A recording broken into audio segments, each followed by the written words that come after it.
तेजस्वी यादव 40 दिनों बाद पटना लौटे और सरकार पर हमलावर दिखे हैं। वहीं तेजस्वी यादव के बयान के बाद में बिहार की राजनीति किस तरीके से गरमा रही है, ऐसा क्या कुछ बयान उनकी तरफ से दे दिया गया है, आपको दिखाते हैं।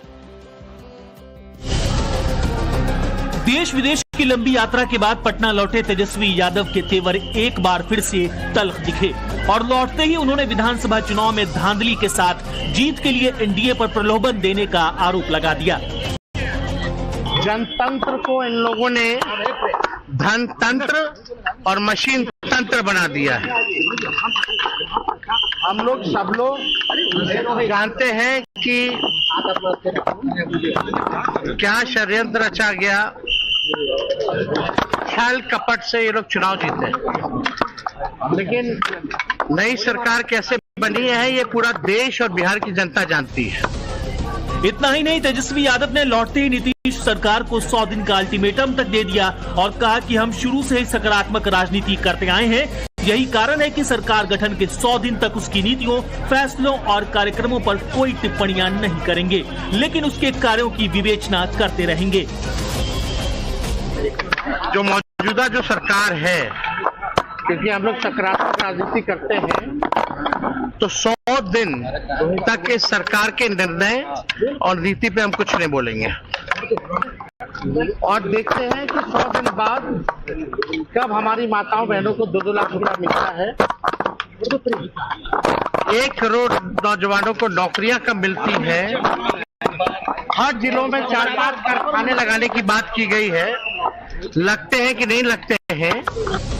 वहीं अब तेजस्वी यादव के 100 दिनों के अल्टीमेटम पर बीजेपी ने भी उन पर पलटवार कर दिया है। बीजेपी प्रदेश अध्यक्ष संजय सरावगी ने तेजस्वी पर तंज कसते हुए कहा कि तेजस्वी यादव का बिहार के लोगों ने सूपड़ा साफ कर दिया और बिहार की जनता उन्हें रिजेक्ट कर चुकी है। बिहार की जनता उनको रिजेक्ट कर चुकी है और वो भी बिहार को गंभीरता से नहीं लेते। नहीं तो विधानसभा का गठन हुआ और पहले सत्र में ही वो गायब हो गए। इसके पहले भी, चाहे वो बाढ़ का मामला हो, चाहे कोई भी मामला हो, विधानसभा में जितने गंभीर मुद्दे पर बहस होती थी, नेता प्रतिपक्ष गायब रहते थे। तेजस्वी के लौटते ही बिहार की राजनीति में एक बार फिर हलचल बढ़ गई है और उनके बयान ने साफ कर दिया है कि तेजस्वी सरकार के खिलाफ आने वाले समय में ज्यादा आक्रामक होंगे।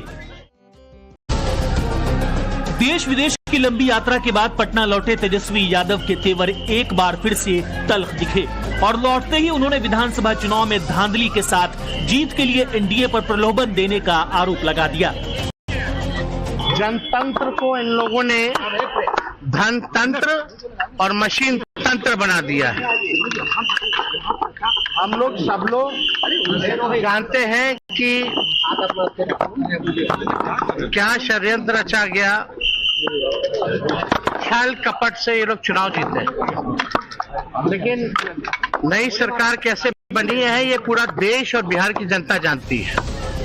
इतना ही नहीं, तेजस्वी यादव ने लौटते ही नीतीश सरकार को 100 दिन का अल्टीमेटम तक दे दिया और कहा कि हम शुरू से ही सकारात्मक राजनीति करते आए हैं। यही कारण है कि सरकार गठन के 100 दिन तक उसकी नीतियों, फैसलों और कार्यक्रमों पर कोई टिप्पणियां नहीं करेंगे, लेकिन उसके कार्यों की विवेचना करते रहेंगे।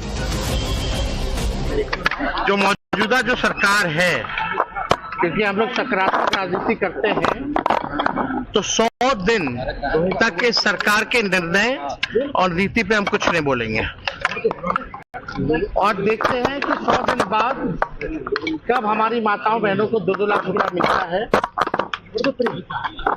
1 करोड़ नौजवानों को नौकरियां कब मिलती है, हर जिलों में 4-5 कारखाने लगाने की बात की गई है, लगते हैं कि नहीं लगते हैं। वहीं अब तेजस्वी यादव के 100 दिनों के अल्टीमेटम पर बीजेपी ने भी उन पर पलटवार कर दिया है। बीजेपी प्रदेश अध्यक्ष संजय सरावगी ने तेजस्वी पर तंज कसते हुए कहा कि तेजस्वी यादव का बिहार के लोगों ने सूपड़ा साफ कर दिया और बिहार की जनता उन्हें रिजेक्ट कर चुकी है। बिहार की जनता उनको रिजेक्ट कर चुकी है और वो भी बिहार को गंभीरता से नहीं लेते। नहीं तो विधानसभा का गठन हुआ और पहले सत्र में ही वो गायब हो गए। इसके पहले भी, चाहे वो बाढ़ का मामला हो, चाहे कोई भी मामला हो, विधानसभा में जितने गंभीर मुद्दे पर बहस होती थी, नेता प्रतिपक्ष गायब रहते थे। तेजस्वी के लौटते ही बिहार की राजनीति में एक बार फिर हलचल बढ़ गई है और उनके बयान ने साफ कर दिया है कि तेजस्वी सरकार के खिलाफ आने वाले समय में ज्यादा आक्रामक होंगे।